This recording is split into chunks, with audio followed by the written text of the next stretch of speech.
باپ نے صبح صبح اپنے بیٹے سے فرمائش کی، کہا کہ ابو آج چکڑ چھولے اور تلوں والا کلچا کھانے کو جی چاہ رہا ہے۔ ابا جی نے سالوں بعد یہ فرمائش اپنے بیٹے سے کی تھی۔ وہ بیٹا کہتا ہے کہ میری خوشی کی انتہا نہ رہی۔ فجر کی نماز ادا کی، جوگر پہنے، مارننگ واک کے بعد چکڑ چننے والے کے اڈے پر جا دھمکا۔ ابھی وہ اپنی ریڑھی سجا ہی رہا تھا، میں نے چنے پیک کرنے کو کہا۔ وہ بولا، باؤ جی اتنی صبح چنے 7 بجے سے پہلے نہیں ملیں گے۔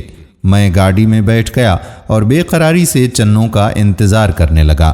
چنے والے سے ہر 2 منٹ کے بعد دریافت کرتا کہ بھائی اور کتنا انتظار کرنا پڑے گا۔ وہ کہتا وہ بس اس طرح سے مجھے تسلیاں دے رہا تھا۔ میری بے قراری بڑھتی جا رہی تھی، بار بار موبائل پر وقت دیکھتا رہتا۔ چنے والا جو مجھے نوٹ کر رہا تھا میرے پاس آیا اور بولا، باؤ جی آپ پہلے بھی چنے لے کر جاتے ہو، پر اتنی سویر اور اتنی بے قراری پہلے نہیں دیکھی۔ خیر تو ہے نا؟ میں تو بس جیسے سوال کا منتظر تھا۔ میں نے سر اٹھا کر فخر سے کہا کہ بھائی آج میرے مرشد نے چکڑ چنوں کی فرمائش کی ہے، میں ان کا حکم جلد از جلد بجا لانا چاہتا ہوں۔ وہ بولا کہ مرشد مطلب آپ کے پیر؟ میں نے کہا ہاں میرے والد بزرگوار۔ وہ جھلا کر بولا، کبھی مرشد کہتے ہو کبھی والد، چکر کیا ہے؟ میں نے بتایا کہ میرا باپ ہی میرا مرشد ہے۔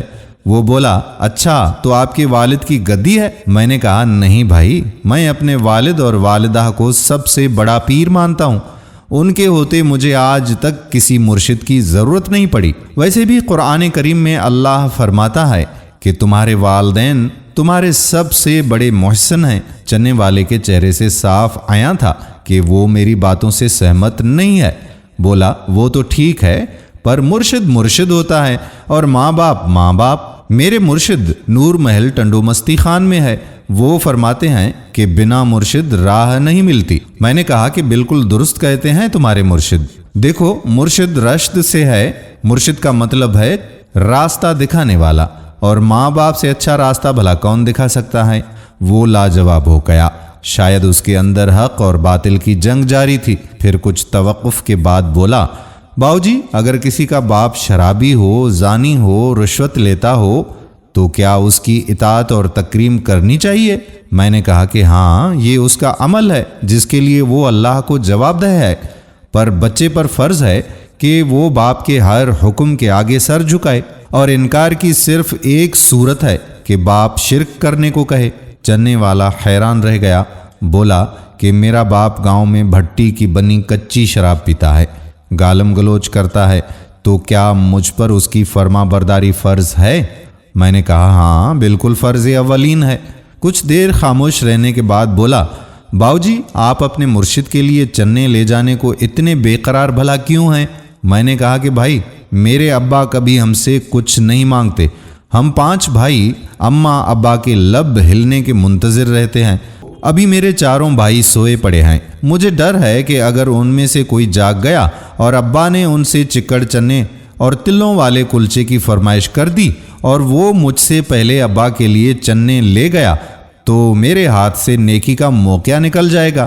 چنے والا حیرت سے تکنے لگا، بولا، باؤ جی آپ ایسا سوچتے ہو؟ میں نے کہا کہ سوچتے نہیں بلکہ ہم 5 بھائی طاق میں رہتے ہیں کہ والدین کوئی بات منہ سے نکالیں اور ہم ایک دوسرے پر سبقت لے جائیں، ہم تو ہمیشہ تاڑ میں رہتے ہیں۔ چنے والے کی آنکھوں سے آنسو رواں ہو گئے۔ اسی اثنا میں رکشہ آ کر رکا۔ چنے والے نے رکشہ میں سے ایک بڑا پتیلا چوبی باٹے میں اونڈیلا اور مجھے چنے پیک کر کے دیے۔ میں پیسے ادا کر کے گاڑی کی طرف لپکا۔ چنے والا میرے پیچھے بھاگا، قریب آ کر پوچھا کہ باؤ جی بھی باپ کو مرشد کیسے مان لوں؟ میں نے کہا کہ نہ مانو مرشد، پر اس کی فرما برداری تو کرو۔ میں اس کا مسئلہ جان چکا تھا۔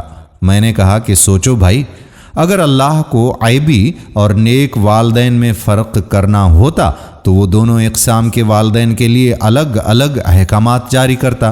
جب اللہ والدین کو ایک نظر سے دیکھتا ہے اور ایک ہی طرح کے حقوق بیان کرتا ہے تو تم تفریق کرنے والے کون ہوتے ہو؟ اس نے سوال کیا کہ اگر میں اپنے ابا سے معافی مانگوں تو کیا وہ مجھے معاف کر دیں گے؟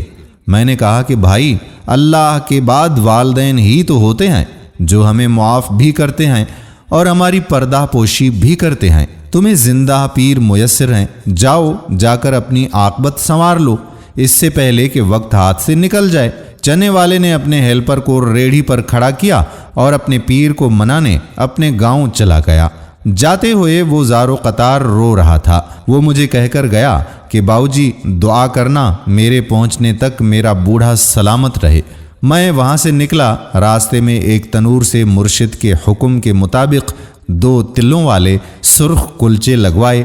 تیزی سے گاڑی بھگاتا ہوا گھر پہنچا۔ میری بیوی نے جلدی سے ابا کو انسولین لگائی اور چکڑ چنوں کے ساتھ کلچے دیے۔ ابا مزے سے چنے کھا رہے تھے اور ہر لقمے پر دعا دے رہے تھے، ابو اللہ تیری مشک بھری رکھے، اللہ تیری مشک بھری رکھے۔